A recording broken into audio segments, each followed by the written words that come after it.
d'une personne qui était là au bord du chemin. Toute sa vie, il ne faisait que demander, bien-aimé.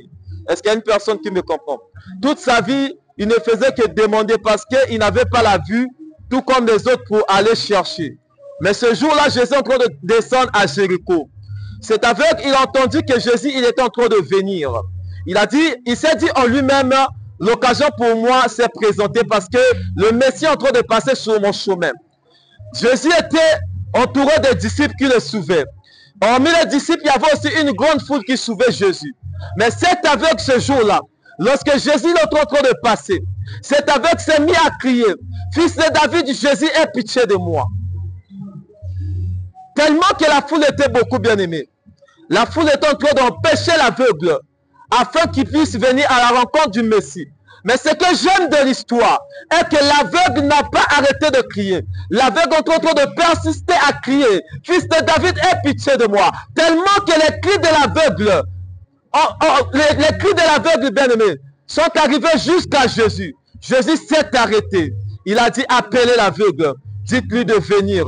Lorsqu'on a dit à l'aveugle de venir, ce qui je suis en train de voir dans l'histoire, lorsque l'aveugle s'est levé, l'aveugle, la première des choses que l'aveugle a eu à faire, il a jeté son manteau. Est-ce qu'il y a une personne qui me comprend? L'aveugle a jeté son manteau. Voilà pourquoi le terme dit, jette ton manteau, Jésus t'appelle pour être guéri. Oh, je comprends une chose. Qu'est-ce que l'histoire? L'aveugle était mendiant. L'aveugle était au bord du chemin en train de demander de l'argent toute sa vie plutôt. Mais lorsqu'il s'est croisé avec Jésus-Christ, son manteau représentait, bien-aimé, son manteau représentait sa vie passée. Est-ce qu'il y a une personne qui me comprend? L'aveugle avait le manteau. Le manteau qui est sa vie passée. Quelle est cette vie que l'histoire est en train de nous dire? Cette vie qui est une vie de demander. Cette vie qui est une vie d'aveuglement. Cette vie qui est une vie de rester au bord de la route pour manger. Cette vie qui est une vie qu'aucune personne ne pourra t'aider. Cette vie qui est une vie de la solitude. L'aveugle était seul. Il était la nuit et jour à demander aux gens de l'argent pour trouver de quoi à manger. Parce qu'il ne pouvait pas travailler. Parce qu'il n'avait pas la vie. Tout comme tout un chacun. Afin d'aller chercher un travail. Parce qu'il était aveugle, bien-aimé. Mais ce jour-là, lorsque Jésus l'appelait, l'aveugle a jeté son manteau. Voilà pourquoi le terme dit, jette ton manteau, Jésus t'appelle pour être guéri. Je suis venu dire à une personne, la Bible est en train de dire, si nous faisons le premier pas, il fera le deuxième pas, bien-aimé. Je parle à une personne, Jésus a besoin de te guérir ce soir, mais le problème est que tu dois jeter ton manteau. Quel est ce manteau que tu dois jeter? C'est ton caractère aussi, le caractère, bien-aimé, qui est encore en toi? Est-ce qu'il y a une personne qui me comprend? Toi, tu es venu en Christ, bien-aimé, mais tu as gardé encore, bien-aimé, le caractère d'avant que tu en avais, bien-aimé. C'est toi qui es venu en Christ, mais c'est toujours toi, bien-aimé, qui est toujours là, bien-aimé, dans le mensonge. C'est toujours toi qui portes le manteau de l'ivrognerie. C'est toujours toi qui portes le manteau de l'impudicité. Comment est-ce que Christ va te guérir? Christ est déjà sur ton chemin. Mais afin que pour que Christ puisse te guérir, bien-aimé, tu dois jeter ton manteau. Est-ce qu'il y a une personne qui me comprend? Est-ce qu'il y a une personne qui me comprend? Tant que tu ne vas pas jeter ton manteau, bien-aimé, Christ ne va pas te guérir. Parce que, bien-aimé, il y a toujours ce manteau qu'il y a. Il y a toujours le caractère qui est toujours là, bien-aimé. Le caractère ancien qui demeure encore en nous, bien-aimés. Beaucoup des assemblées sont remplies, bien-aimés. Beaucoup des églises sont remplies. Beaucoup de chrétiens, bien-aimés, mais qui portent toujours, bien-aimés, l'ancien manteau, bien-aimé, qui leur appartenait. Leurs vieilles habitudes, bien-aimés, leur caractère, bien-aimé, leur hypocrisie, bien-aimé, qu'ils avaient toujours avant de venir au Seigneur. Mais la Bible est en train de me dire, lorsque nous venons en Christ, nous sommes devenus de nouvelles créatures. Mais comment est-ce qu'on se retrouve dans une génération, là où il y a beaucoup d'églises, mais très peu de vrais chrétiens? Tout cela parce que, bien-aimé, les chrétiens ne veulent pas jeter leur manteau. Est-ce qu'il y a une personne qui me comprend? Et ce qui est déplorable, nous les chrétiens, on prend même le temps de se justifier pour ces choses. Au lieu d'abandonner, bien-aimé, le manteau ancien, mais on prend toujours le temps de se justifier. Moi, je suis comme ça. Moi, je ne peux pas changer. Moi, depuis que je suis né, je suis comme ça. Quand est-ce que tu vas jeter ton manteau? Bartimée n'a pas eu le temps de se justifier. Que je suis aveugle, que je suis mendiant. Bartimée, lorsqu'il a écouté l'appel du Seigneur, il a jeté son manteau. Il s'est levé, bien-aimé, d'un bon bien-aimé. Il est allé vers le Christ pour recevoir la guérison, pour recevoir la délivrance, pour recevoir la solution.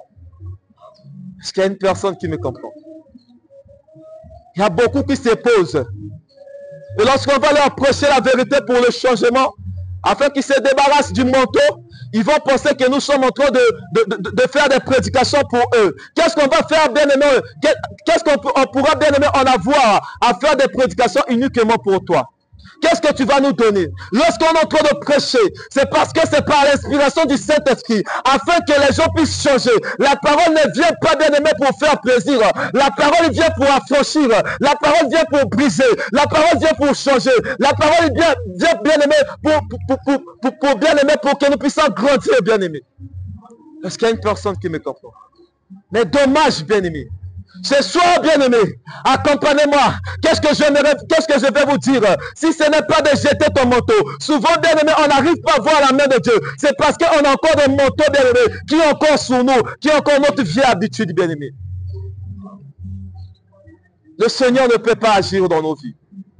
Et puis, on accuse des hommes de Dieu. On oublie le grand problème, c'est d'abord nous-mêmes. Et quand je suis en train de voir l'histoire, je suis en train de me rappeler d'une histoire d'une personne. Cette femme s'opposait à Jésus. Cette femme, elle avait une vie bien-aimée de désordre. Elle avait plusieurs hommes. Lorsque Jésus est arrivé au puits de Jacob, permettez-moi j'ouvre cette parenthèse. Lorsque Jésus est arrivé au puits de Jacob, cette femme a commencé à s'opposer avec Jésus. Parce qu'en cette femme bien-aimée, il y avait les enseignements de Jacob. Or, je comprends bien-aimé, les enseignements de Jacob, tu pourras avoir 3 à 4 femmes. Or, ce n'était pas les enseignements de Jésus. Voilà pourquoi lorsque cette femme s'est rencontrée avec Jésus, elle est en train de se poser avec Jésus. Toi qui es juif, moi qui suis samaritaine, il n'y a pas de rapport entre les juifs et les samaritaines. Est-ce qu'il y a une personne qui me comprend? Il n'y a pas de rapport entre les Juifs et les Samaritaines. Cette femme ne voulait pas donner de l'eau à Jésus. Lorsque Jésus l'a révélé qui était vraiment Jésus, cette femme a compris. Il fallait qu'elle puisse laisser ses enseignements. Il fallait qu'elle puisse laisser sa vie d'adultère. Voilà pourquoi la première des choses, lorsque Jésus a prophétisé sur cette femme, la Bible est en train de nous dire, cette femme a jeté sa cruche. Elle est allée évangéliser. Quand est-ce que tu vas jeter ton manteau? Quand est-ce que tu vas jeter ta cruche? Il y a d'autres personnes qui viennent à l'église, qui s'opposent même de la parole. On est en train de prêcher. Il dit, c'est pas mon problème. Moi, je suis comme ça. Je suis né comme ça. Je ne vais pas changer. On est des chrétiens remplis d'incrédulité. Voilà pourquoi on constate, bien aimé, il y a beaucoup de chrétiens, mais très peu qui sont bénis. À cause de l'incrédulité. À cause des vieilles habitudes. Et nous, les chrétiens, on trouve même le temps de se justifier pour des futilités. On n'a pas le temps de se justifier. Jette ton manteau. Jette ta cruche. Est-ce qu'il y a une personne qui me comprend? Jette ta cruche. Le Seigneur t'appelle pour être guéri. Pour Bartimée, il avait besoin de recouvrir la vie. Toi, peut-être tu as besoin, bien aimé, d'être élevé. La première des choses que nous devons chercher dans le Seigneur, ce n'est pas d'abord les voitures, ce n'est pas d'abord de l'argent, ce n'est pas d'abord être bien aimé, être élevé. La première des choses que nous devons chercher dans le Seigneur, c'est d'abord la délivrance de l'âme. Beaucoup viennent à l'église, mais ils ont des blessures internes qui n'arrivent pas, bien aimé, à être cicatrisées. Voilà pourquoi on se retrouve dans une génération avec beaucoup de dégâts. Ce sont ceux qui prient, bien aimés, qui ne partagent pas. Ce sont ceux qui prient, qui ravissent bien les maris des autres. Ce sont ceux qui prient, qui sont remplis de la haine. Ce sont ceux qui prient, bien aimés, qui on leur voit, bien aimés, dans les caves.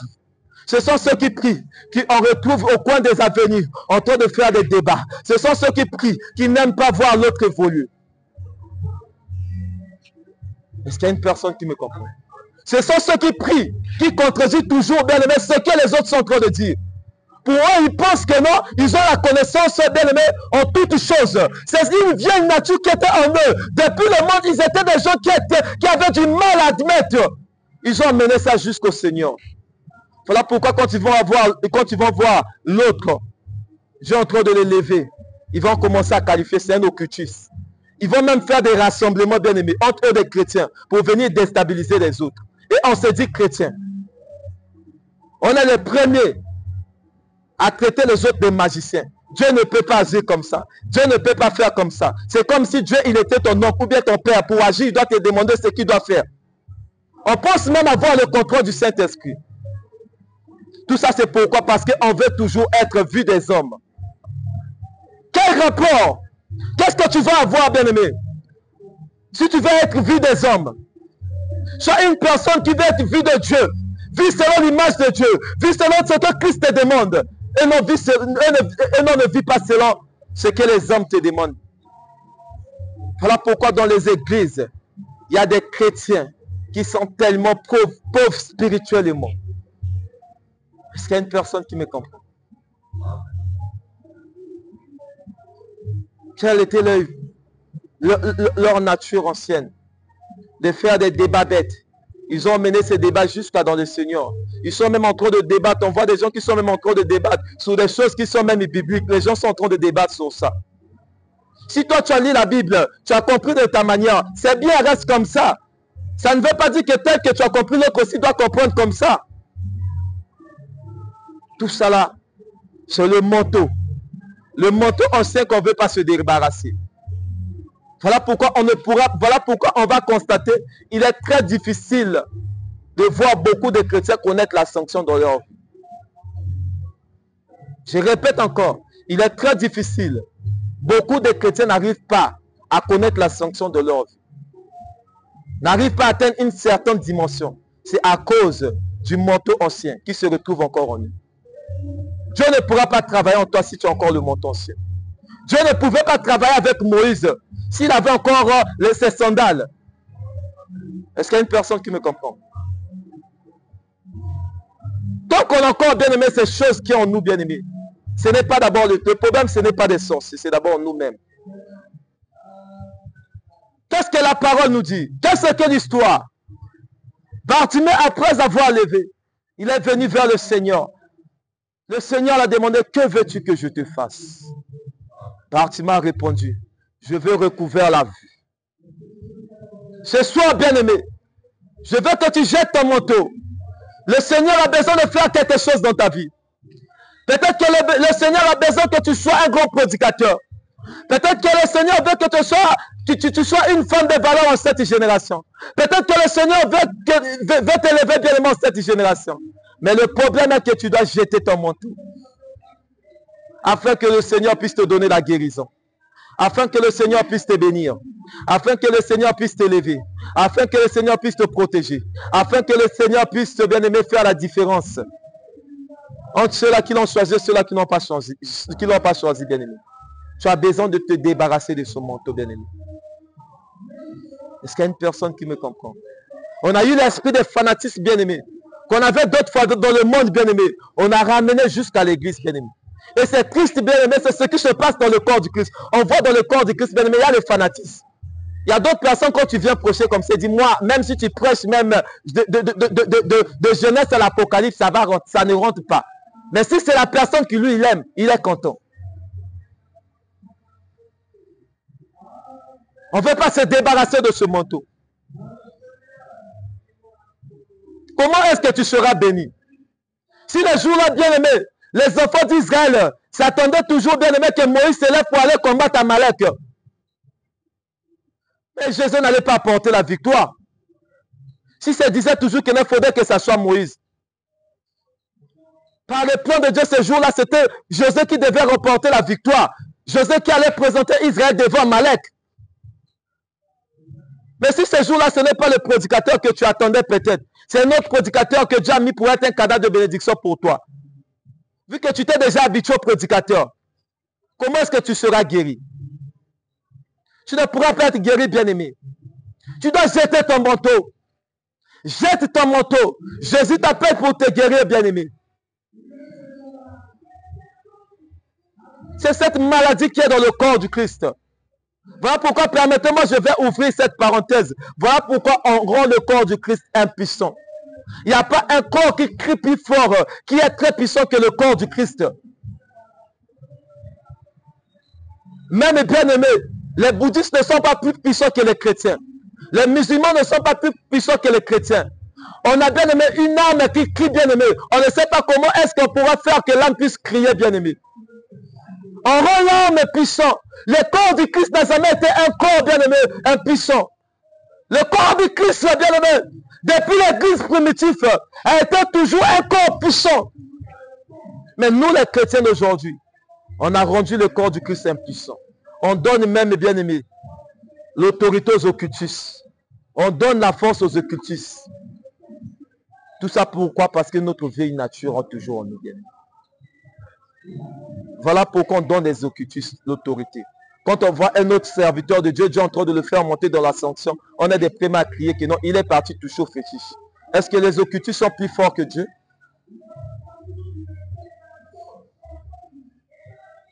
Est-ce que les magiciens sont plus forts que Dieu?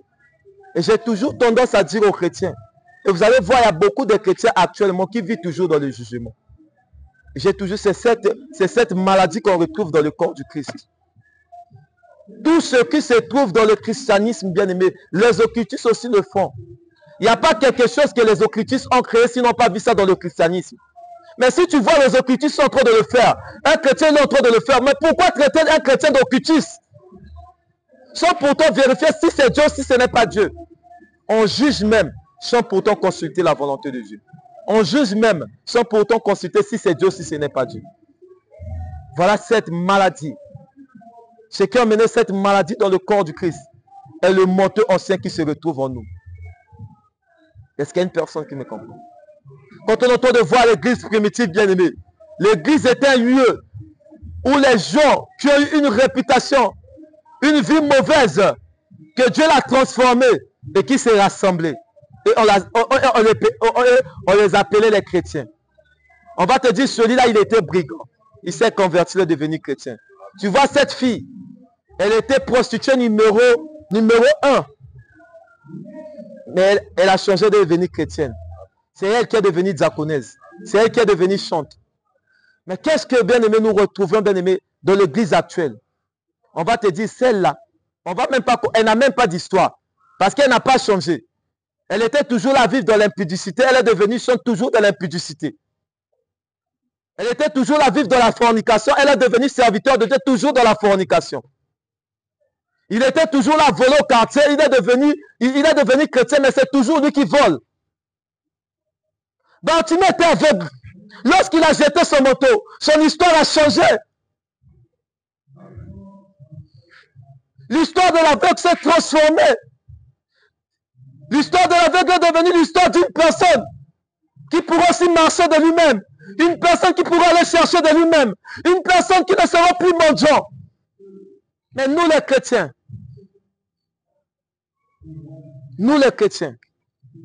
qu'est-ce qui nous arrive? On doit se débarrasser de ce manteau qui est en nous. Et ce manteau qui est en nous, c'est notre vieille habitude, bien aimé. On doit jeter cela, afin que Christ puisse nous donner ce qu'on est en train de chercher. Afin que Christ puisse nous élever. Afin que Christ puisse nous bénir. Est-ce qu'il y a une personne qui me comprend? C'est toi qui te dis chrétien. Avant de venir, tu n'as pas de différence avec des païens. J'ai toujours dit, on doit recadrer l'évangile dans ce pays. Parce qu'il y a des gens qui ne méritent pas d'être appelés des chrétiens. Si les païens d'Antoise, ils ont appelé les apôtres par des chrétiens, c'est parce qu'ils avaient constaté une grande différence. Aujourd'hui, qu'est-ce qu'on est en train de voir? Il n'y a pas de différence un chrétien ou un païen. Au contraire, même les païens bien-aimés, ils craignent Dieu plus que les chrétiens. Est-ce qu'il y a une personne qui me comprend? On fait des choses, croyant que les hommes ne sont pas en train de nous voir, mais Dieu est en train de nous voir. Aujourd'hui, je pourrais faire quelque chose. Je vais me dire, Papa David ne va pas me voir, mais Dieu est en train de me voir. Je ne pourrais pas me cacher devant la face de Dieu. Si je pourrais me cacher devant la face de Papa David, mais devant la face de Dieu, je ne pourrais pas me cacher. Est-ce qu'il y a une personne qui me comprend? Est-ce qu'il y a une personne qui me comprend? Des chrétiens qui manquent la crainte. Ce sont toujours des chrétiens qui manquent même la libéralité dans l'église. Et quand il va voir l'autre en train de donner, vu que lui, il s'est déjà habitué comme ça, c'est son comportement, il ne partage pas, il va commencer à intoxiquer les autres qui non. À l'église, on demande aussi trop. Est-ce qu'il y a une personne qui me comprend? il va commencer à intoxiquer les autres. Parce qu'il a toujours son manteau là en lui. Tu dois jeter le manteau afin que Christ puisse te donner le nouveau manteau. Tant que, bien aimé, le vieil manteau va toujours demeurer en toi, tu ne vas pas porter le manteau de la gloire. Je ne sais pas si je parle à une personne. Tant que le vieil manteau va toujours demeurer en toi, tu ne vas jamais porter le manteau de la gloire. Parce que Christ ne bénit pas dans la saleté. Christ ne bénit pas dans la débauche. Christ ne change pas de situation, bien aimé, dans l'impudicité. C'est à toi. La délivrance, c'est un processus. Cherche la processus de ta délivrance afin que Christ puisse intervenir dans ta vie. Bartimée l'a fait. La foule est en train de réprimander Bartimée. La foule est en train d'étouffer Bartimée, mais il a persévéré.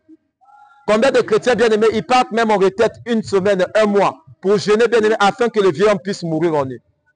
Pour persévérer à cause de leur délivrance. On ne le fait pas. Mais un jour, on sera surpris.